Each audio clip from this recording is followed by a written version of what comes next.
วันที่ 14 มกราคม 2569 ณ โรงเรียนบ้านทะเลนอก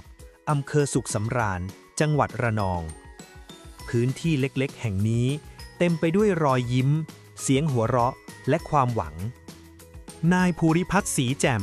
ผู้อำนวยการสำนักงานส่งเสริมการเรียนรู้ประจำจังหวัดระนอง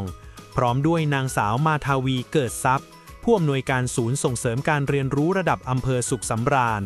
ได้ร่วมกันจัดโครงการ สกร.ปันสุขให้น้อง วันที่ 14 มกราคม 2569 ณ โรงเรียนบ้านทะเลนอก อำเภอสุขสำราญ จังหวัดระนอง พื้นที่เล็กๆ แห่งนี้เต็มไปด้วยรอยยิ้ม เสียงหัวเราะ และความหวัง สำนักงานส่งเสริมการเรียนรู้ประจำจังหวัดระนองร่วมด้วยศูนย์ส่งเสริมการเรียนรู้ระดับอำเภอสุขสำราญได้ร่วมกันจัดโครงการ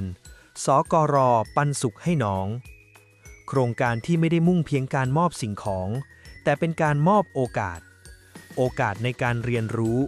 โอกาสในการค้นพบศักยภาพของตนเอง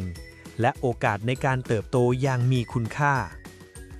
ภายใต้แนวคิดของการแบ่งปันความสุข การสร้างกำลังใจ และการส่งเสริมการเรียนรู้ตลอดชีวิต เด็กๆ เยาวชน นักเรียนนักศึกษารวมถึงประชาชนในชุมชนได้เข้ามามีส่วนร่วมในการเรียนรู้ผ่านกิจกรรมสร้างสรรค์หลากหลายรูปแบบ กิจกรรมกล่องความรู้ปันสุขที่จุดประกายความอยากรู้อยากเห็น กิจกรรมอ่านแล้วอิ่มที่หล่อหลอมความรักในการอ่านควบคู่กับความอบอุ่นใจ กิจกรรมการทำแซนด์วิช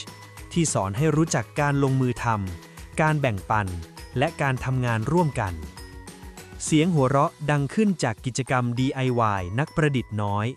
ที่เปิดพื้นที่ให้จินตนาการได้โลดเล่นอย่างอิสระ กิจกรรมการร้อยลูกปัดที่ถ่ายทอดความอดทน สมาธิและความภูมิใจในผลงานของตนเองรวมถึงกิจกรรมการสกรีนกระเป๋าผ้าลดโลกร้อนที่ปลูกฝังจิตสำนึกด้านสิ่งแวดล้อมควบคู่ไปกับการเรียนรู้เชิงสร้างสรรค์ทุกกิจกรรมคือบทเรียนชีวิตที่ไม่ได้สอนผ่านตำราแต่สอนผ่านการลงมือทำผ่านรอยยิ้มและผ่านการเรียนรู้ร่วมกันโครงการสกร.ปันสุขให้น้องจึงเป็นมากกว่างานกิจกรรมแต่คือการสร้างพื้นที่แห่งความหวังพื้นที่ที่เด็กและเยาวชนรู้สึกว่าตนเองมีคุณค่ามีคนมองเห็นและมีโอกาสที่จะก้าวไปข้างหน้าอย่างมั่นใจเพราะเมื่อเด็กมีความสุขการเรียนรู้ก็เกิดขึ้นอย่างเป็นธรรมชาติเมื่อชุมชนร่วมมือการเรียนรู้ก็ขยายออกไปอย่างไม่มีขอบเขตและเมื่อการเรียนรู้เดินเคียงข้างความเมตตาสังคมแห่งการเรียนรู้ตลอดชีวิตก็จะเติบโตอย่างเข้มแข็งและยั่งยืนสกร.ปันสุขให้น้องปันความสุขในวันนี้เพื่อสร้างอนาคตที่งดงามของเด็กไทยและชุมชนแห่งการเรียนรู้ตลอดไป